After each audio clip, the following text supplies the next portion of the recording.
On va Et puis, commencer. Allez. voilà. Donc, écoutez, bonsoir à tous. Merci pour ce bonsoir personnalisé de John à tout le monde. Merci d'être venus aussi nombreux à notre rendez-vous du coup mensuel, la webconf de Vinci Alumni, donc qui est du coup organisé par l'association des anciens du pôle et qui regroupe du coup nos trois écoles MLV, ESILV et IM. Ce soir, nous avons l'immense plaisir du coup de recevoir deux intervenants experts reconnus dans leur secteur, le secteur du luxe. Et qui sont aussi deux anciens du pôle. Donc, on a John Lipfeld, qui est donc un ancien diplômé de MLV promotion 2002. J'espère que je ne me trompe pas. Voilà, John a commencé sa carrière dans la mode en prenant les rênes de l'entreprise familiale de fabrication de prêt-à-porter. Il a cofondé en 2008 un des premiers sites e-commerce de mode en France dédié à la jeune création, qu'il a revendu en 2012 avant de rejoindre WSN, si je m'abuse sur la prononciation. WSN, organisateur des salons professionnels Ouznex et Première Classe. Il s'est occupé à la base des projets digitaux et on lui a confié ensuite la responsabilité des ventes et du marketing. Il a participé à l'écriture du livre Luxe et Résilience sur la thématique de l'événement hybride et nous avons la joie et le grand bonheur de recevoir Eric Brion, si je me trompe pas sur la prononciation de ton nom, auteur du luxe et résilience, et qui est passé aussi, et qui connaît le pôle, puisqu'il est passé par le MBA ainsi, si je me À trompe pas. l'époque, ici, à l'époque. Voilà. Et Eric, cofondateur de la Paris School of Luxury, directeur de la rédaction du Journal du Luxe, curateur du Salon du Luxe Paris, créateur du blog Dark Planner, ça j'aimerais bien que tu m'en parles aussi, et du cabinet stratégique Dark Planning. Il est co-auteur des livres La Génération Y et le Luxe 2014, Luxe et Digital 20 2016. ans, c'est Publicis, hein, il ne faut pas l'oublier, ça. Eh ben, tu vas nous repréciser tout ça. En tout cas, grand merci à vous deux d'avoir répondu à notre invitation et d'animer notre webconf de ce soir. Je vous laisse du coup la parole, John et Eric. Merci beaucoup. On est ravis d'être là avec Eric. C'est un peu une histoire de rencontre, puisqu'effectivement, on s'est rencontrés sur les bancs de l'école il y a quelques années. Nos activités respectives nous ont amenés à collaborer ensemble, puisque de manière régulière, on s'invitait à nos événements. Je l'invitais sur le salon Who's Next quand il avait une actualité, il en a toujours, et donc souvent pour la sortie d'un bouquin. Il faisait de même quand il organisait et curatait le salon du luxe. Et on a eu l'occasion effectivement de collaborer très récemment sur le dernier projet éditorial d'Eric, qui est donc le livre Luxe et Résilience, paru chez Duno en janvier 2021. Toutes ces petites rencontres nous ont amenés du coup à beaucoup réfléchir sur le luxe et la résilience et ses chemins. Et c'est aujourd'hui, vous avez la chance d'avoir une présentation d'Eric, une keynote avec un beau support qui a été préparé, qu'il fait d'ailleurs pour des entreprises et des professionnels de la mode et du luxe, sauf que vous l'avez aujourd'hui pour ce réseau alumni de Vinci. Et je laisse la parole du coup à Eric et on enchaînera ensuite sur une petite discussion sur l'avenir de la mode et des événements de mode. Voilà. À toi, Merci. Eric. Merci, John. Est-ce qu'on voit la présentation? Du coup, je crois que c'est bon. Je pense que c'est bon. Chez moi, ça marche en Impeccable. tout cas. Si jamais il y a Ouais, c'est bon. quelque chose qui ne fonctionnait pas, n'hésitez pas à utiliser la fonction converser en bas de votre écran et de nous faire signe. Impeccable. Bonsoir à tous. Toujours un plaisir, hélas, de ne pas être au pôle parce que Dieu sait que cet endroit magique m'a marqué. En plus, nous, on était à une époque où l'endroit était assez vide. J'avoue, on était sur des toutes petites promotions et c'est vrai que le pôle m'a pas propulsé sur le monde du luxe, mais c'était forcément la découverte de l'Internet business où grâce au pôle, j'ai intégré Publicis presque pendant 20 ans. Et en effet, à un moment donné, Thomas Mondo, qui est parmi moi, on a fait le planning stratégique de Publicis C'est Nous, qui est la grande agence de luxe où on a conseillé en particulier Hermès pendant des années. Et puis, les chemins nous ont séparés de Publicis Moi, pas parce que le modèle agence, à un moment donné, je me posais vraiment des questions sur l'utilité de l'agence encore pour une marque. Et je voyais clairement l'obsession des marques sur les millénials à l'époque, puis après la Gen Z. Finalement, pour moi, c'était très naturel à la fois de créer une école qui soit un laboratoire, à la fois pour comprendre les aides, mais aussi pour les aider.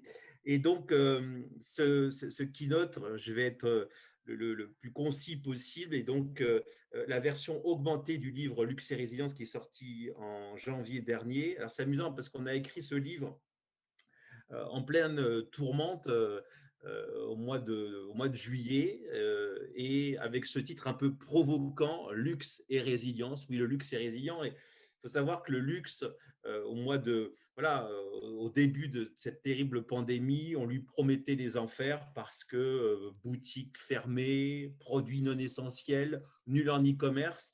Et un an après, mon Dieu, qu'il est résilient. Je ne sais pas si vous êtes tombé sur la performance d'LVMH qui sont sorties hier, avec un chiffre qui est étonnant. Simplement, les ventes au premier trimestre 2021 ont dépassé de 8% les ventes du premier trimestre 2019.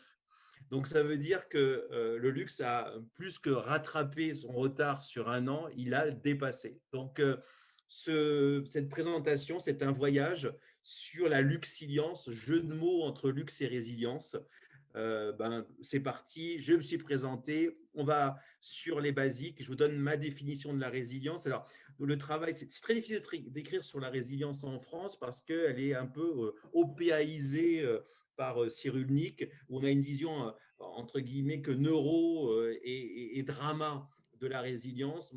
Nous, on s'est intéressé vraiment aux travaux originels de la résilience, qui sont des travaux américains des années 50, justement de l'Université du Minnesota. Et la définition que je vous donne, qui va nous aider, c'est la résilience, c'est la capacité à se relever, à continuer, à s'adapter, se réinventer, in fine, à se renforcer dans l'adversité. Et c'est exactement ce qu'a connu le luxe. Et ce qui est très intéressant, c'est que justement, cette capacité de résilience, elle devient fondamentale pour toutes les industries. Aujourd'hui, nous sommes rentrés dans l'âge des crises en 2020, alors qu'elle soit économique et autres. Mais la crise, on va avoir cette vision, entre guillemets, chinoise du mot crise. La crise peut être à la fois une opportunité comme un enfer. Être résilient, travailler sa résilience. Clairement, la résilience, pour moi, et pour tous nos intervenants, c'est vraiment une qualité indispensable qu'il faut cultiver. Et faisons comment dire, un rapport avec le vrai pouvoir. Ici, la résilience, c'est comme le vrai pouvoir. Elle ne se donne pas, elle s'apprend et s'apprend et se prend. Donc, cette notion d'apprentissage va irriguer cette présentation. Donc, luxilience, résilience et luxe. Et là, quelque chose de très intéressant, vous avez vu qu'en début d'année, LVMH a acheté 50% du champagne de Jay-Z, la fameuse marque Armand de Brignac.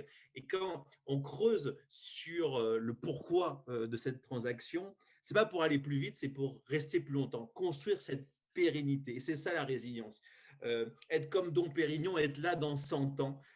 Et c'est cette magnifique finalement histoire que je vais vous proposer en cours. On va passer dans une time machine ici et que quelque part contempler l'histoire du luxe qui a plus de 10 000 ans.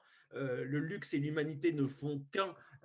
Tant qu'il y aura des hommes, il y aura du luxe. Et contempler 10 000 ans d'histoire du luxe, c'est finalement plonger dans 10 000 ans de résilience. Et je vais vous proposer un petit zoom avec quand même un fil rouge qui est Hermès, un siècle de résilience. 1917, on est en pleine Grande Guerre. Et à ce moment-là, dans la famille Hermès, on se pose des questions. Faut-il vendre la maison Hermès? Parce que Hermès ne faisait que cellier, Hermès ne faisait que le cheval. Et les consommateurs, les clients, allaient vers l'automobile. Et là, il y a vraiment une question de revente, mais Émile Hermès, après un voyage à New York, décide de faire pivoter en pleine Grande Guerre la maison Hermès vers la bagagerie, puis la mode. 1929, Wall Street, le crash, on est là dans un climat morne, et c'est à ce moment-là où Gabrielle Chanel, le look Chanel, qui libère les femmes, mais qui aussi sur cette dimension, en effet, du noir, dans cette sobriété, explose littéralement. En 1940, cette série que j'adore de Cecil Beaton sur le Vogue UK, avec Fashion la mode est indestructible. On voit ces modèles qui posent sur un Londres décimé par le blitzkrieg nazi, et pourtant la mode est toujours là. 2001, là encore, on est sur les attentats du World Trade Center, deuil de consommation, deuil national. Vogue amène le parfum et le drapeau américain de la American Fashion, mais qu'est-ce qui se passe? On est à Madison. Là, on voit les chiffres qui s'écroulent de l'économie, et ainsi de suite. Et qu'est-ce qu'on voit? On voit que justement, la Chine a fait presque plus 50% en termes de business du luxe, et les États-Unis extrêmement là aussi résilients. Mais encore, ce qui est encore plus remarquable en termes d'agilité, donc c'est-à-dire que en fait, le luxe a réussi à accompagner la crise. Le premier trimestre était bon aux États-Unis et en Europe, la Chine s'est arrêtée, et quand l'Europe et les États-Unis se sont arrêtés, la Chine a repris de plus belle. Donc, il y a cette agilité, mais surtout cette performance en termes d'e-commerce. On disait, cette image, j'ai écrit luxe et digital, et on dit, il y a cette image d'Épidal que le luxe est mauvais en termes de digital, et il traîne cette image-là. Or, x2 en termes de force e-commerce, où l'e-commerce est passé de 12% à 23% du luxe, et on annonce pour 2025, Bain, que le premier canal de vente sera le digital. Et on voit Axel Dumas qui annonce justement, et ça peut surprendre, que ce modèle artisanal, qui est un petit peu l'essence du luxe, a justement cette agilité qui a permis justement au luxe d'arriver à jouer de ce Yalta du luxe d'un territoire à l'autre. Et le deuxième point en termes de talent, et là, ça date pas d'hier, encore un livre que j'ai écrit en 2014 sur la génération Y luxe. Le luxe est obsédé par la cible jeune. C'était les millénials hier, aujourd'hui c'est la génération Z. Eh bien, la force du luxe, c'est d'être toujours, avoir cette force au primo-accédant, d'arriver toujours à attirer de nouveaux clients. Et on voit ces chiffres de performance étonnantes. 70% des clients du luxe en Chine ont moins de 30 ans. 180% de la croissance va être drivée par les millénials et les Z jusqu'en 2025 pour le luxe. Et puis enfin, ce talent de protéger la valeur. On est en mai, et là, Chanel et Vuitton augmentent leurs prix en Chine et en Corée. Le rapport qu'a le luxe sur, justement, on disait que c'était un produit non essentiel. La valeur d'essentialité explose complètement. Et on voit que justement, eh bien, la crise a renforcé le lien avec les hauts revenus américains et chinois, qui trouvent jusqu'à plus de 33% d'entre eux que le luxe, c'est essentiel dans leur vie quotidienne. Ils s'estiment fans du luxe. Et puis, ce chiffre qui montre la résilience, qui n'est pas que chinoise, mais du consommateur américain, où 87% des Américaines, justement, n'ont pas reporté leurs achats, mais bien au contraire, les renforcer. Et puis, ce chiffre magique qui est bien sûr ce talent sur à la fois le sens de l'économie et le génie en com financière du luxe. Vous savez, le comité Colbert, on le connaît bien, il y fait partie du comité de pilotage de notre école. Dans Colbert, eh bien, il y a la gestion colbertiste. Donc, vous voyez, on gère serré. C'est vrai que quand on est dans le monde de la publicité, on se dit formidable, on a une marque de luxe, c'est parti des budgets gigantesques. Pas du tout. Le luxe est radin dans son économie, il faut le dire. Et finalement, ce sens de l'économie, ce sens de la mesure financière est couplé avec un génie de la communication financière sûr. Et en même temps, avec l'explosion du luxe de seconde main, des Real, des vestiaires collectifs, la notion mathématique de la valeur maintenant est tangible ici, c'est un investissement sûr, donc la résilience économique par l'achat luxe. Deuxième point, on se sent en vie, living booster ici, à travers, moi je vous conseille le documentaire Bling Empire, où on voit ces jeunes asiatiques qui se sentent en vie. Voilà, le monde s'écroule, mais quand on achète du luxe, on se sent puissamment en vie. C'est le revenge buying. Et la situation qui est une de mes anciennes étudiantes, toujours plus, oui, toujours plus de luxe.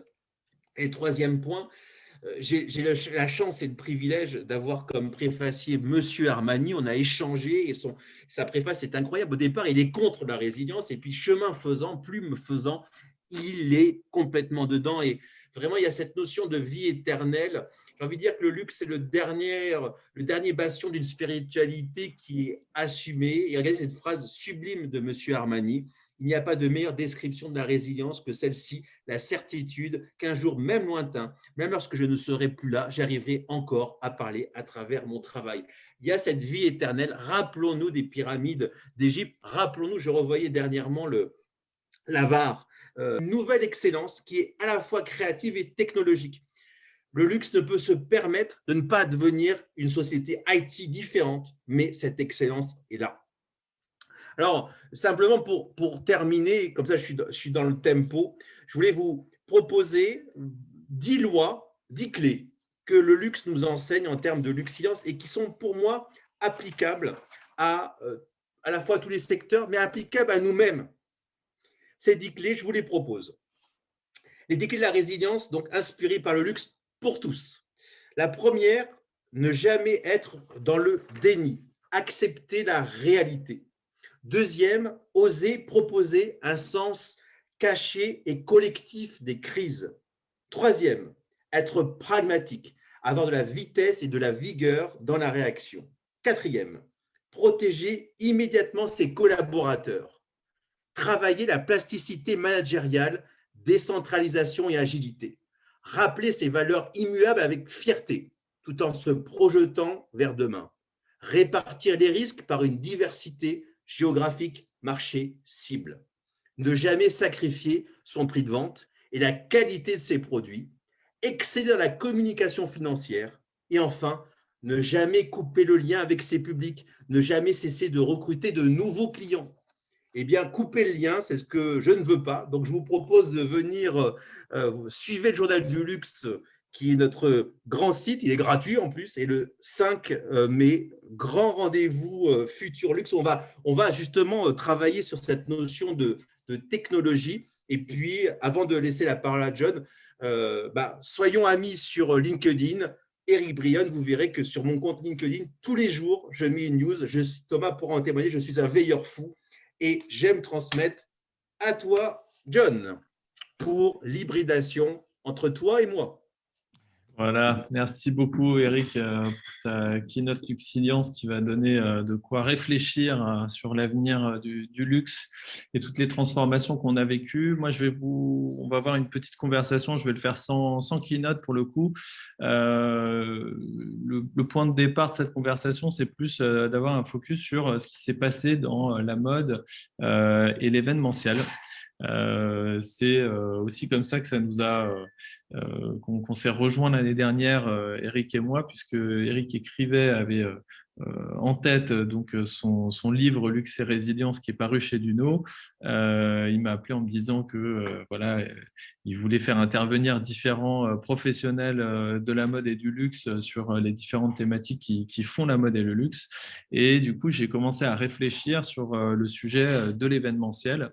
J'étais à l'époque, en 2020, très concerné, puisque en mars 2020, on clôturait tout juste le salon première classe dans le jardin des Tuileries pendant la Paris Fashion Week. Et à ce moment-là, il y avait beaucoup de pression, puisqu'on avait déjà quand même beaucoup d'informations très négatives et assez inquiétantes de la part de l'Italie, qui venait d'Italie, de Chine et d'Italie. Et on a fermé, on a clôturé le salon de première classe tout juste, et on a été plongé dans la situation qu'on a tous connue, mais qui a été très, très particulière pour des secteurs qui sont l'événementiel, comme l'hôtellerie, etc., etc. Pourquoi ça a transformé et ça a été un changement de paradigme assez énorme, c'est que du jour au lendemain, on ne peut plus réunir les publics comme on pouvait le faire. Et donc ça, c'est quand même une nouvelle donne pour l'événementiel, au-delà de ce moment où on se demande si on va pouvoir refaire des événements et réunir des publics. On arrive sur une phase où on se dit, mais comment on va le faire autrement, de manière transitoire pendant cette période un peu folle, et puis ensuite, ça nous amène à réfléchir à comment ça va être le retour, entre guillemets, à ce fameux normal, le monde d'avant versus le monde d'après. Et donc, on a commencé à observer tout un tas d'initiatives en 2020 Alors moi, j'ai particulièrement regardé les événements forcément de mode, notamment les défilés. Je vous proposerai de lire un article notamment que j'ai écrit pour le Journal du Luxe qui décrypte les initiatives des défilés Hermès. Et pourquoi ça m'a intéressé? Parce que le premier défilé Hermès qui a été, je dirais, hybride dans sa manière d'être conçu et réalisé, c'est une initiative qui a eu lieu en juin 2020 qui proposait du coup de pas réunir les publics qui normalement assistent en front row au défilé, mais de tourner une performance en live. Et là, ça a été assez intéressant parce que déjà, on a commencé à changer les codes narratifs. C'est plus un défilé uniquement de gens qui portent, de personnes et de mannequins qui portent des vêtements pour les montrer aux personnes qui sont dans l'assistance, mais on est dans l'invention d'une nouvelle narration et ils ont fait intervenir un metteur en scène donc, qui a l'habitude de créer des spectacles, de danse notamment, pour être dans une hybridation d'une présentation de collection de produits et en même temps une sorte de performance. Performance où le mannequin finalement est aussi un peu acteur.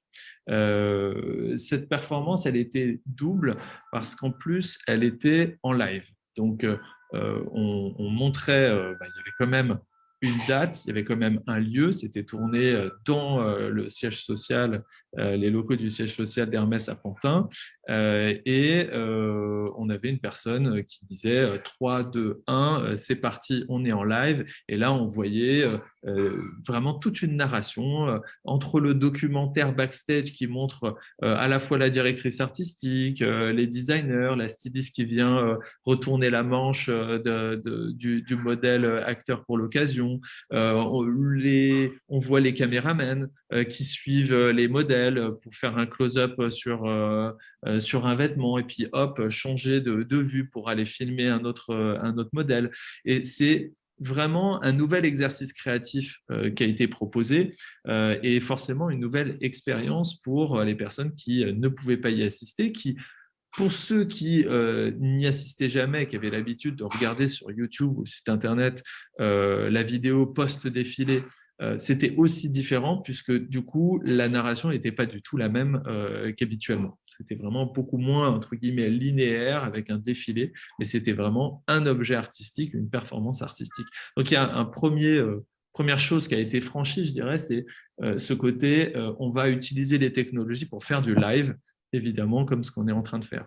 Puis ensuite, on a vécu en janvier encore une autre performance, c'était en mars dernier, pardon, une autre performance d'Hermès, c'est qu'on a voulu dépasser les cadres, les limites du temps et on est allé exploser les limites de l'espace. Et là, c'est carrément un défilé qui a eu lieu dans 3 villes dans le monde, quasiment de manière simultanée. Donc, on pouvait voir le début du défilé avec une présentation complètement artistique qui avait lieu à New York. Puis ensuite, ça s'enchaînait par une présentation de défilé un petit peu plus classique, un petit peu plus orientée de défilé de mode à Paris. Et puis juste après, ça s'enchaînait avec une performance complètement artistique de danse contemporaine à Shanghai. Et donc là, on a vraiment tout ce que le digital nous permet dans son hybridation, c'est-à-dire exploser les frontières à la fois du temps et de l'espace pour apporter finalement de nouvelles expériences au public. Voilà. Donc moi, je m'intéresse en particulier à ça. Je m'y intéresse tant que j'ai même décidé d'en créer ma future boîte, parce que le MLV, c'est aussi ça, c'est aussi des parcours, des carrières professionnelles, mais aussi pas mal d'entrepreneurs. Et avec Fred, on se posait la question de savoir qui on allait faire intervenir, et on a de la chance dans le réseau des alumni. On a des créateurs d'entreprises.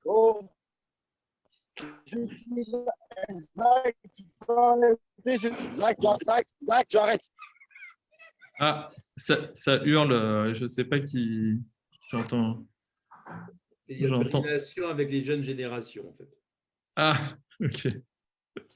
Bon, donc, tout ça pour dire que dans le réseau Alumni, on a la chance d'avoir des gens qui sont partis, notamment dans la mode créer des entreprises. On a les créateurs ou la grande histoire de Monsieur Moustache et de 3 anciens étudiants, d'ailleurs tous les 3 étudiants à Léonard de Vinci qui ont créé leur entreprise, que je connais bien puisqu'ils étaient exposants à Who's Next et à Première Classe. On a des créateurs de vêtements, on a des créateurs de chaussures, on a des créateurs de bijoux. Et puis là, voilà, moi, en l'occurrence, je vais me lancer sur la création d'événements dits virtuels et hybrides. Donc, pour les personnes que ça pourrait intéresser, n'hésitez pas, on pourra continuer cette discussion autour de l'hybridation événementielle. Je propose de réfléchir à ce que va être le monde quand on va pouvoir à nouveau rassembler les publics. C'est vraiment cette promesse qui va nous exciter. On a été 100% virtuel pendant très longtemps. On a utilisé du Zoom, on a utilisé des plateformes ABCD et on a de l'émotion, de l'échange, mais en tout cas, c'est quand même loin d'être la même chose qu'une expérience physique. Maintenant, quand on pourra avoir de l'expérience physique à nouveau, comment tout ça va s'hybrider? Comment on va faire en sorte que physiquement, en présentiel, on apporte une expérience forte à ceux qui seront présents, mais profiter du fait que les gens qui seront présents pourront créer un contenu et interagir avec ceux qui ne sont pas présents. Et faire en sorte que les gens comme nous aujourd'hui qui sont à distance vont pouvoir interagir avec ceux qui seront en présentiel. Donc voilà, ça va être des nouveaux codes de design d'événements, des nouveaux codes aussi narratifs, des nouvelles manières d'animer les communautés qui vont être forcément très intéressantes. Je serais ravi d'en discuter avec ceux que ça intéresse en particulier. Et pour ceux qui veulent vraiment aller plus sur le sujet de l'événementiel et de la mode, je vais vous mettre quelques petites références dans notre chat. Voilà, je vous mets un article du coup dont je vous parlais sur le journal du luxe. Je vous mets une référence quand même, c'est le livre Luxe et Résilience qui est paru en janvier d'Eric, qui est donc un livre collaboratif qui a fait participer plus de 20 professionnels sur les thématiques qu'il a aussi évoquées aujourd'hui, qui vont de la data au sustainable en passant par l'hybridation événementielle. Et puis, voilà, pour ceux que ça intéresse, n'hésitez pas à converser avec moi et vous découvrirez bientôt des événements voilà, produits par ma nouvelle boîte qui s'appelle House of Tribes. Et on va laisser la parole maintenant à Fred qui nous a gentiment invités pour cet événement ce soir et on va animer une petite session de Q&A, questions-réponses pour celles et ceux qui voudraient poser des questions à Eric ou à moi. Alors, est-ce qu'on a des questions? Merci encore John et Eric quand même pour cette intervention et encore merci d'avoir accepté l'invitation. Pour l'instant, je regarde effectivement dans l'espace de conversation, mais je ne vois pas encore de questions précises. J'espère que la fonctionnalité fonctionne en tout cas. Je ne vois que des messages qui viennent de nous. Oui, tout à fait. Moi, j'ai eu quelques messages en direct parce qu'il y a une fonction où on peut adresser quelques messages en direct, mais pas à tout le monde. Soyez pas timide, allez-y sur tout sujet. D'ailleurs, on peut lancer des conversations sur tout sujet qui parle de l'avenir du luxe.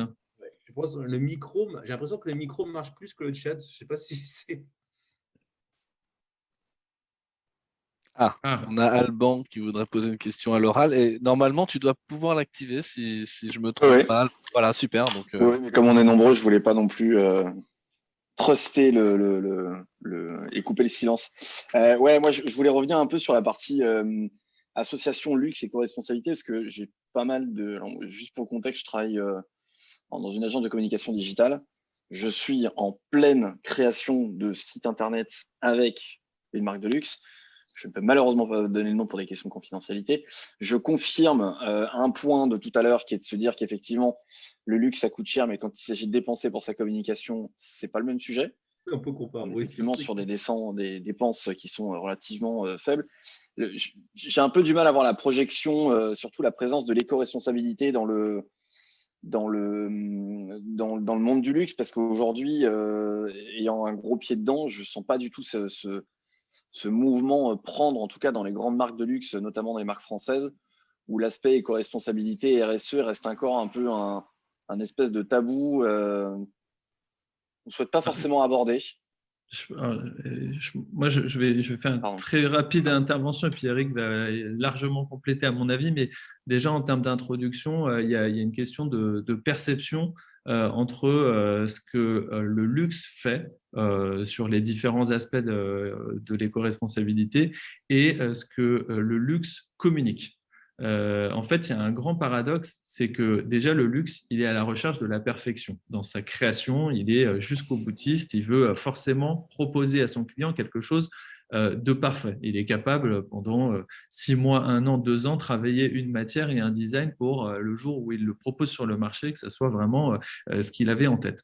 Et ce côté maximaliste du luxe, ce côté je recherche la perfection, en fait, c'est assez antinomique avec l'éco-responsabilité. Pourquoi ? Parce que l'éco-responsabilité, c'est déjà essayer de trouver des solutions à des problèmes où on ne trouvera pas la solution à 100% de n'avoir zéro impact. À partir du moment où tu crées quelque chose, tu as de l'impact. Donc, tu ne peux pas être maximaliste parce que déjà, il faut accepter le fait que tu es là pour réduire ton impact et donc communiquer sur le fait que oui, tu as un impact. Et déjà, la première étape, c'est d'aller vers une réduction de ton impact. Donc, communiquer sur quelque chose d'assez négatif. Et ensuite, le deuxième truc qui est difficile, c'est que les solutions, elles ne sont pas faciles à trouver parce que le luxe appartient, comme tous les acteurs de la mode, à une chaîne de valeur. Il dépend de matières premières, de chaînes d'approvisionnement, et même s'il verticalise beaucoup de sa chaîne de valeur, il est quand même tributaire d'énormément de paramètres pour fabriquer ses vêtements. Et ça fait que trouver des solutions en termes d'éco-responsabilité qui soient efficaces, ça nécessite de faire du test and learn, un peu comme nous en digital, où on fait du test and learn, on fait un événement, ça marche pas, ça marchait un petit peu, hop, on modifie, on a essayé Zoom, on a essayé ceci, on a essayé cela, on essaye de converser, tac, tac, tac, et ça fait qu'au fur et à mesure, on est de plus en plus pertinent et performant. Et tout ça, ça va à l'encontre de ce que tu pourrais percevoir effectivement au sujet de l'éco-responsabilité. Ça fait qu'ils font peut-être plein de trucs, mais ils ne communiquent pas dessus parce qu'ils n'assument pas le côté on n'est pas parfait. Oui, c'est vrai. En termes d'éco-responsabilité, personne n'est parfait. On a un de nos anciens, Léonard, qui est Veja. C'est le premier à dire que Veja n'est pas parfait.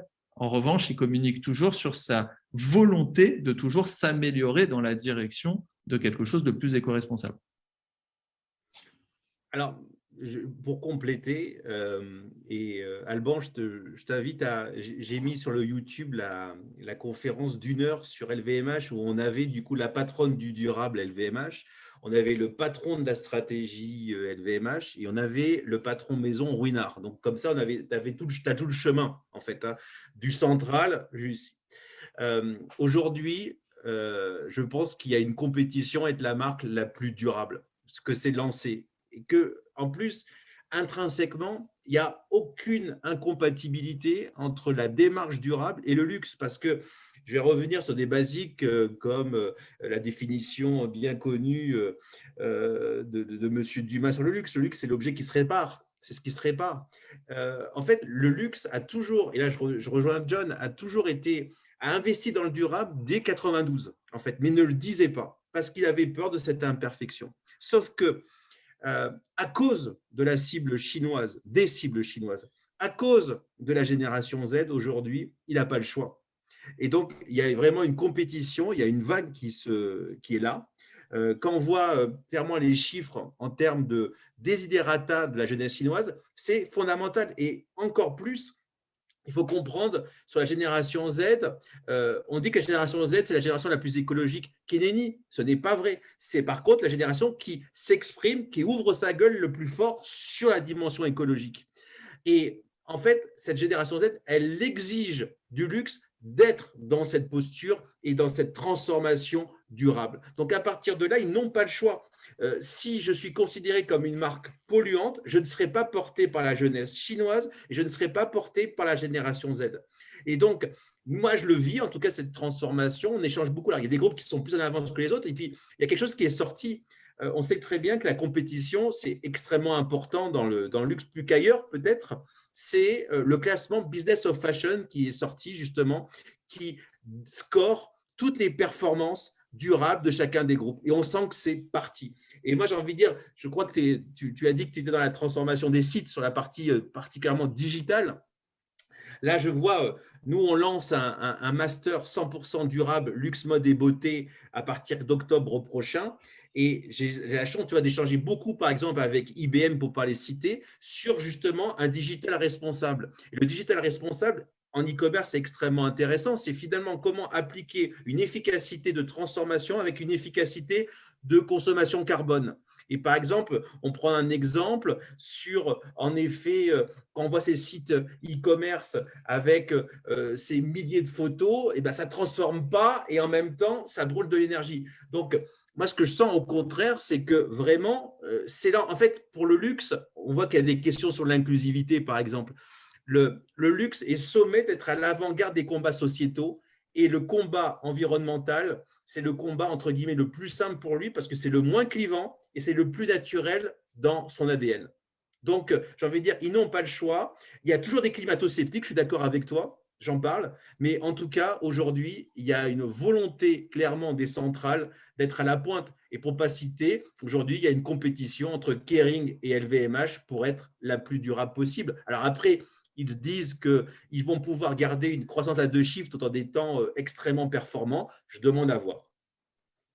Juste pour préciser, je ne parlais pas forcément d'effet climato-sceptique, mais plus Oui, d'une mais difficulté des marques de luxe contrairement à des marques de retail plus dans le moyen de gamme, où le luxe avait effectivement un peu plus de mal à embrayer, entre guillemets, ce virage un peu plus responsable, entre guillemets, parce que de toute façon, on ne peut pas être 100% éco-responsable. C'est techniquement, c'est juste pas possible. Et en digital, par défaut, puisqu'on consomme de l'énergie. Mais c'est vrai qu'en ayant plusieurs clients luxe de mon côté, je me rends compte que dès qu'on essaie de parler effectivement plus RSE, démarche sociétale, éco-responsabilité, je sens qu'entre une marque de luxe et une marque un peu plus milieu de gamme, on sent qu'il y a quand même on freine encore un petit peu côté luxe, justement pour ces questions d'image, mais aussi parce que dans l'ADN de ces marques et dans la manière dont elles ont construit aussi leur business plan et leur chaîne de valeur et de production, l'aspect éco-responsabilité change complètement aussi l'identité de la marque. Et quand on parle de résilience, justement, c'est là où il y a des marques qui sont un peu plus, on va pas dire sceptiques, mais qui se cherchent encore un petit peu. Bien sûr. Quel est la bonne axe, quelle est la bonne direction. Et c'est vrai qu'à ce niveau-là, il y a un impact sur justement l'effet de résilience dont vous parlez au tout début de votre sujet. Bien sûr, mais je pense qu'il y a un problème de formation. C'est-à-dire qu'aujourd'hui, Oui, aussi. c'est une révolution systémique. C'est ça qui est incroyable et c'est vraiment ça. C'est plus systémique que le digital. Je me rappelle le début digital, on a commencé par un petit site, puis un petit site e-commerce, et puis maintenant, c'est tout. Le problème du durable, c'est que c'est systémique. C'est la conception, le marketing, la vente, le SAV. Donc, c'est beaucoup plus fort, mais je pense qu'il y a un problème de formation des personnels, vraiment, des managers, des CMO, et que, en fait, ils n'ont jamais appris, et que le durable et le marketing comme compatible au durable, ça s'apprend. C'est pour ça que je lance ce master, et franchement, les échanges que je peux avoir avec LVMH, par exemple, il y a une question sur les vendeurs. Aujourd'hui, quels sont les vendeurs qui savent faire des argumentaires avec le durable dedans? Aucun. Il faut former les vendeurs à transmettre justement cet engagement durable pour ne pas faire du greenwashing. Mais bref, pour moi, on est au début d'une révolution comme on était au début de la révolution de transition digitale il y a 10 ans. Donc, il y a tout à faire. Mais là, Ouais. je rejoins John, le problème, c'est cette notion d'imperfection qui est insupportable pour le luxe. Et tu vois, je te donne un exemple, Alban, parce que tous les deux, on est quand même dans le digital. Et donc, je vais te parler d'un exemple, nous, qu'on a abordé chez WSN à un moment donné. On lançait un événement qui s'appelait Impact. Et Impact, c'était vraiment un événement dédié à la mode éco-responsable à la porte de Versailles pendant Who's Next. Compliqué, pourquoi? Parce que Who's Next représentait toutes les modes, des petits prix au prix plus créateur. Et à côté de ça, on lançait un pack qui était plus blanc que blanc, plus green que green. Et donc, ça mettait mal à l'aise des personnes qui se disaient, bah, alors ça veut dire quoi? Ça veut dire que si je ne fais pas impact, ça veut dire que je ne suis pas green, ou si je fais impact, je ne peux pas aller avoir les clients qui vont chez Who's Next. Donc, tu vois, conceptuellement, c'était compliqué. Assez rapidement, on s'est rendu compte que le sujet de l'éco-responsabilité, c'était un sujet où justement, il fallait être inclusif. Il fallait justement parler d'éco-responsabilité, non pas à tous ceux qui étaient identifiés comme éco-responsables et voulaient revendiquer ça avant tout, mais aller parler à tous ceux qui faisaient Who's Next en leur disant Impact, ils font des initiatives cool, mais ce n'est pas parce que ces initiatives sont dans Impact que toi-même, tu n'as pas intérêt à faire des choses intéressantes. Et nous, quand on a créé, par exemple, un site Internet, ne serait-ce que de billetterie, pour dire aux gens, venez sur notre événement. Une chose qu'on a proposée à partir du moment où on a créé Impact, ça a été de faire en sorte de dire aux gens, achetez votre ticket pour venir sur nos événements qui vous donneront accès et à Who's Next et à Impact, mais en revanche, compensez votre impact carbone. Et en fait, en fonction de où tu viens, on te proposait de financer, de donner à l'association Reforest Action et ça réunissait une somme qui nous permettait du coup de donner un don global à Reforest Action pour planter des arbres en compensation carbone. Alors, ça peut pour certains être complètement anecdotique, complètement débile, mais en fait, derrière ce projet-là, il y avait une volonté avec Reforest Action d'éducation. C'est-à-dire que 100% des gens qui venaient retirer leur badge ou acheter leur badge, déclaraient « je viens de loin ou de près », et on te disait, comme tu viens de Lyon ou comme tu viens du Japon, est-ce que tu as conscience que tu consommes du carbone? Est-ce que tu as conscience que notre devoir aujourd'hui, c'est de compenser nos actions? Et en fait, il y a des compensations qui sont possibles.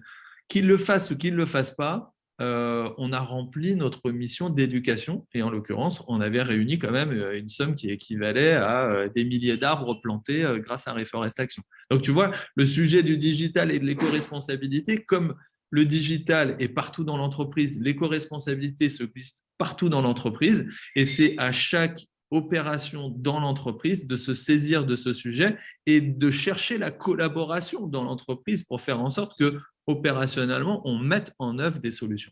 Mais il y a plein de solutions à inventer. Je pense que la difficulté aujourd'hui, quand tu discutes avec les acteurs du luxe pour lesquels tu travailles, c'est le fait que le sujet est tellement hot, qu'il est tellement stratégique que la personne au niveau opérationnel, soit elle a peur de prendre la décision ou de communiquer dessus parce qu'elle ne sait pas encore au niveau stratégique tout en haut ce qu'en pense le grand patron et le grand board.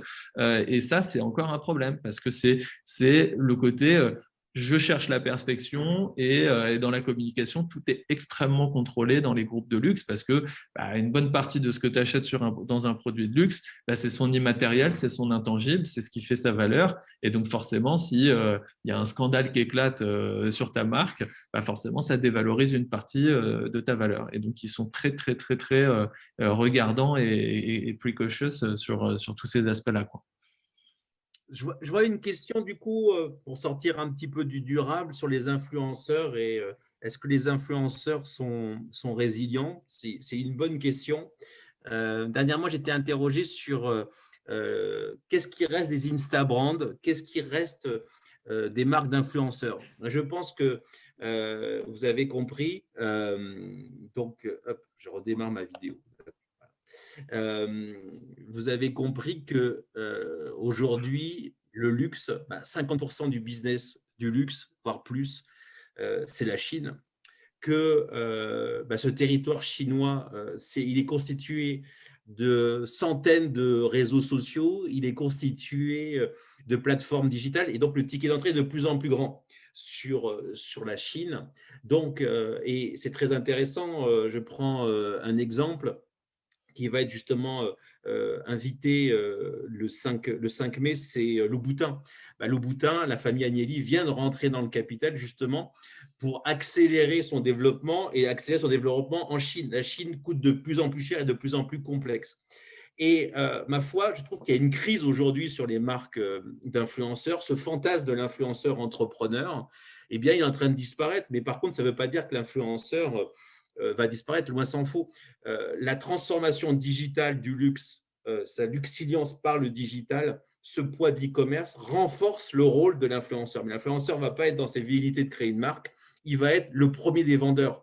Et on voit en Chine l'explosion du live stream. Vous avez ces KOL, ces influenceurs qui sont les premiers vendeurs quelque part. Donc, il y a une le live shopping. Le live shopping. Et regardez justement Chiara Ferragni qui vient d'intégrer Tod's dans le COMEX. Donc, le rôle des influenceurs, chaque année, on prévoit la fin des influenceurs. Non, les influenceurs sont toujours là, mais les velléités entrepreneuriales des influenceurs en termes de marque disparaissent au profit finalement de nouveaux partenariats qui sont beaucoup plus commerciaux. Donc, on est loin d'être fini sur les influenceurs. Et voilà. Aujourd'hui, l'hybridation événementielle, c'est surtout un mélange de métiers. C'est-à-dire qu'avant, quand tu étais dans l'événementiel, tu avais grosso modo 3 fonctions principales. Tu faisais 1, de la mise en relation, 2, tu servais à faire de la transaction, et là-dedans, tu avais aussi le côté spectacle, émotionnel, mémoriel. Et donc, tout ça, ça fait un événement. Les manières d'atteindre ces objectifs dans l'événementiel, on te demandait d'être bon pendant le moment de l'événement avec des paramètres complètement physiques. Tu réunissais, voilà, fallait de l'ambiance, fallait de la musique, fallait des gens, fallait qu'ils puissent faire du business, etc., etc. Sauf que l'hybridation, elle vient d'où? C'est que ces 3 objectifs-là, maintenant, tu peux les atteindre avec des outils digitaux avant l'événement, pendant l'événement, après l'événement. Et donc, du coup, ça veut dire que l'organisateur événementiel, surtout, il doit se poser la question de quel est mon rôle et quels sont les nouveaux outils avec lesquels je vais pouvoir agir. Ça ne veut pas forcément dire que la fête qu'on faisait, on ne l'aura plus. Bien au contraire. Je pense qu'on a encore plus envie de la vivre. Maintenant, c'est clair que si tu as envie de faire la fête et que le mec est en train de boire et l'ana est en train de boire un cocktail, tu ne vas pas lui dire « Attends, lâche ton cocktail, maintenant ça se passe sur une application mobile ». C'est clair que ce n'est pas ça qui va se passer. Non, mais c'est pour ça que je pense qu'en fait, il y a un double niveau. Il y a le niveau professionnel, quand tu parles d'événementiel, il y a le niveau pro, typiquement les défilés. C'est intéressant ce que tu dis, mais je pense que ce n'est pas la crise n'a fait qu'accélérer. Je pense que c'est surtout le digital et Instagram qui ont obligé le métier de l'événementiel à se réinventer. Moi, je le vois par exemple avec Alexandre de Bétac ou avec Villa Eugénie qui produit les défilés Hermès depuis 20 ans, tu vois, pratiquement. Bien sûr. Quand tu discutes avec les deux, moi j'ai travaillé avec les deux, tu comprends qu'en fait, quand tu as cette image du défilé Saint-Laurent avec la Tour Eiffel et le ballet des Lumières, tu comprends qu'en fait, dans la scénographie, on est rentré dans une autre dimension. Exactement. C'est une autre conception de ton événement parce qu'il ne remplit plus la même fonction. On est dans une logique d'amplification où tu es là pour faire en sorte que ton contenu soit diffusé sur des réseaux et il doit être adapté, pensé pour que l'optimisation de cette amplification soit possible. Et c'est pour ça qu'effectivement, on pense l'événement de manière différente et c'est ça qui est passionnant. C'est ultra passionnant. Je rejoins la pensée de Thomas. L'hybridation va être dans, en effet, cette amplification. Parce que moi, je suis très optimiste pour le monde, mais aux États-Unis et en Asie. Ouais. L'Europe, c'est une autre question. Totalement. Je pense que les États-Unis vont connaître leurs années folles. Le plan Biden à 1,9 milliard libère… Un trilliard. Voilà. Donc oui, 1900 milliards. Voilà. T'as raison. J'en avais 2. Oui. Ça, c'était le plan de la France que je disais 1,9 milliard. Donc, voilà. De l'Europe, peut-être. Et ça a libéré les choses. Et l'Asie, j'en parle même pas. Et la Chine, j'en parle même pas. Et pour moi, il y a 2 événements qui sont arrivés. Un, dans le monde du luxe, lundi, défilé à Shanghai, Dior, 1000 personnes, en toute tranquillité, donc comme avant. Et de façon… Beaucoup de gens sans masque, hein, d'ailleurs. Hein. Et que des gens sans masque, pratiquement. Donc, pas vu de gens en masque. Et il y en avait. Plus proche de nous et plus populaire, c'est WrestleMania ce week-end. Donc, WrestleMania, c'est la grande fête annuelle du catch. Et ça fait bizarre. Ils ont réuni sur 2 soirées 25 000 personnes. Ils auraient pu avoir 100 000. Mais voir 25 000 personnes dans un stade, ça donne le frisson. Donc, il y a un grand. Donc, je pense que l'Europe est condamnée à l'hybridation avec un grand H parce que, hélas, nos amis chinois, tant qu'on n'a pas une politique Covid-0, ne reviendront pas en France. Avoir 35 000 cas, on peut s'en satisfaire que ça baisse moins vite, mais franchement, c'est pas de mal à veille qu'on va avoir des touristes chinois. Donc, moi, je suis très optimiste globalement pour le luxe. Les États-Unis sont plus résilients que jamais. Thomas pourrait parler du Black Luxury quand je vois la montée en puissance des millennials Z afro-américains et leur désir de consommer du luxe plus que les WASP habituels. Donc voilà, l'Asie, j'en parle même pas. Par contre, c'est vrai que la résilience de l'Europe, en particulier sur les boutiques européennes, elle n'est conditionnée aujourd'hui qu'à la clientèle locale. On se débrouille pas si mal, mais c'est terrible d'avoir pour la première fois ce monde à deux vitesses, États-Unis, Asie et l'Europe au milieu, un peu comme des cons, quoi. Bah, Ouais, mais ça va nous forcer aussi à capter des audiences à distance, comme tu le disais, Thomas. Et puis le sujet de l'amplification, c'est-à-dire tu vas faire un événement, mais tu ne fais pas un événement que pour les gens qui viennent chez toi, que tu vas pouvoir voir et avec qui tu vas pouvoir serrer la main. Tu fais un événement comme tu fais un défilé. C'est-à-dire que tu fais un défilé pour les gens qui sont en front row, mais en vérité, tu le fais surtout pour les millions de personnes qui vont voir ce défilé, vivre une expérience sur YouTube Live ou sur les autres plateformes, Twitch, Zoom ou compagnie. Donc ça change la donne. Donc ça change pas radicalement l'expérience physique, mais ça change quand même la donne. C'est plus le même défilé, clairement. Oui, non, mais totalement. Mais je pense que le modèle, en fait, je pense que le modèle tel qu'on l'a connu, il y aura forcément des défilés parce que il y a les agences de production événementielles qui sont une grosse partie aussi du business model, jusqu'ici ne savent faire que ça. En fait, aujourd'hui, même ces grosses, alors c'est peut-être une opportunité pour toi, ces grosses machines aujourd'hui, je vois, il y a 3 jours, je voyais Betac en train de faire un film, mais réaliser un film pour coach, pour coach. Et évidemment que le film vu par Jim Jarmusch chez Saint-Laurent n'a certainement rien à voir avec le film vu par Alexandre de Betac, agence de production événementielle. Ça n'a rien à voir du tout. Donc, je pense que l'industrie du luxe a de super beaux jours devant elle parce que, en fait, finalement, c'est la grande évasion pour les gens. Au moins, tu peux t'éclater au moins en dépensant de ta Netflix et ta Net-à-Porter. Voilà, tu vois, ou Zendaya. C'est les seuls trucs que tu maîtrises encore, c'est ton porte-monnaie et ton film, ta série du soir. Mais pour nous, en effet, dans la partie digitalisation, mais je le redis, pour les prestataires, il va falloir, parce qu'en effet, aujourd'hui, on parle de la nature, je reviens sur ma marotte, mais sur l'humain, il va falloir, et au-delà même de la propriété intellectuelle, il va falloir que le luxe réinvestisse dans l'humain.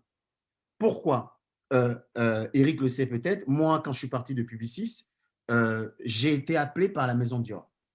La maison Dior, aujourd'hui, le storytelling est différent. Ils m'appellent, ils me disent… Je suis obligé de te dire de faire l'histoire courte parce qu'il nous reste 5 minutes. Alors, mais ça va prendre 30 secondes. Timekeeper, merci. Dior vient me voir en me disant juste… en fait, on se rend compte qu'avec les RH aujourd'hui, Dior Couture, les RH aujourd'hui, on n'arrive plus à attirer les jeunes femmes qui sortent des grandes écoles, HEC, ESCP, INSEAD. Elles préfèrent aller chez Google, Snapchat à l'époque, Instagram, etc. Netflix. Voilà, parce qu'on a une mauvaise réputation. Et moi, je leur dis, mais parce que vous ne leur faites pas découvrir vos métiers. Parce qu'en fait, elles ne voient quoi qu'une industrie qui écrase. Dès que tu fais un enfant à 30 ans, tu es mise au placard. Et pour le coup, je joue sur cet insight et je crée Women at Dior. Women at Dior, l'objectif, c'est d'ouvrir la maison Dior une fois par trimestre à ces jeunes talents pour qu'elles découvrent le métier de maître parfumeur, le métier d'artisan, les différents métiers. On commence avec 5 pays. Aujourd'hui, ils font un partenariat avec l'UNESCO et il y a 25 pays. En tout cas, on l'a beaucoup vu et c'était effectivement, il y a beaucoup de femmes ont participé à cette opération et on était très fiers. Oui, donc c'est là où super initiative. tu te rends compte que le monde change, quoi. Enfin, il y a vraiment l'humain au corps à remettre en place. Est-ce qu'on a une toute dernière question? Quelqu'un qui voudrait poser une dernière question ou c'est le moment de wrap-up? Le parc Mario Bros au Japon, qui n'est pas sorti en fait, il est encore en finition, mais c'est vrai que là encore, les gens n'attendent qu'une chose, c'est d'y aller. Il suffit de voir les influenceurs gamers qui voient des vidéos de France et qui rêvent d'aller sur ce parc Mario Bros. Donc c'est vrai qu'on a une envie fondamentale d'années folles et de vivre des vrais événements. Là, il y a Yanis là, dans la conversation qui est RP, que je connais, de l'agence Interférence, qui nous dit, mais voilà, les journalistes, les influenceurs, ils sont en manque d'expérience real life, ils n'en peuvent plus. Et c'est déjà un premier signe de voir que les prochains défilés, oui, il y aura du présentiel, parce que en fait, on a besoin de ça pour se nourrir. Et on se nourrit des rencontres, on se nourrit des conversations, on se nourrit des émotions qu'on a sur un événement. Et on est évidemment plein d'espoir sur ce retour au physique, c'est clair. Voilà. Est-ce que c'est le petit mot? On va laisser le petit mot au host, à Fred, qui va nous dire ce qui se passe ensuite pour le bureau des anciens et des alumni et la suite du programme. Tout à fait. Et ben, écoutez, déjà un grand merci parce que, alors moi, je connaissais pas le sujet dans sa globalité, je connaissais plus la partie digitale, mais en tout cas, j'ai appris pas mal de choses. Donc, encore merci John, encore merci Eric pour avoir transmis toutes ces histoires et tout cet univers du luxe qui effectivement, je crois, vit actuellement un nouveau boom. Prochain rendez-vous, le mois prochain, on parlera. Oui, on peut encore effectivement. Je fais de la pub pour Eric parce qu'il est humble. Oui. Et on en fera à nouveau sur le réseau avec grand plaisir. Et du coup, le prochain mois, on parlera plutôt d'IoT, du coup, un autre secteur, avec justement un entrepreneur du réseau, Jean-Philippe Panaget, qui a monté 442 et qui est du coup un ancien de l'ESIL. Donc, on recevra un ingénieur de formation et qui du coup a révolutionné un petit peu sur le secteur des chantiers en termes de protection grâce à son nouveau système interconnecté. Voilà, je remercie encore aussi toute l'audience aussi qui est venue ce soir. Merci d'avoir répondu à l'appel aussi de votre côté. Et puis encore merci John et Eric. Si John, tu veux encore dire un petit mot, je te donne la parole. Mais sinon, on ferme le mythe. On a passé un bon moment et puis n'hésitez pas, je vous le disais, à vous connecter avec les uns et les autres sur LinkedIn si vous voulez approfondir un sujet. Je connais Thomas, je connais Eric, je suis sûr qu'ils seront ravis d'échanger avec vous, donc n'hésitez surtout pas. Et puis, bonne continuation aux étudiants, pour ceux qui sont étudiants, et puis pour les alumni qui, je pense, à ceux qui créent des nouvelles histoires ou qui cherchent un boulot. C'est aussi passionnant, excitant, parce que tout ça bouge dans le luxe, dans la mode, dans plein de métiers en ce moment, et c'est ça qui est passionnant aussi. Moi, je reviendrai pour parler de circuits électroniques de luxe. Merci Eric. Bonne soirée à tous. Au revoir. Au revoir tout le monde. Merci Fred.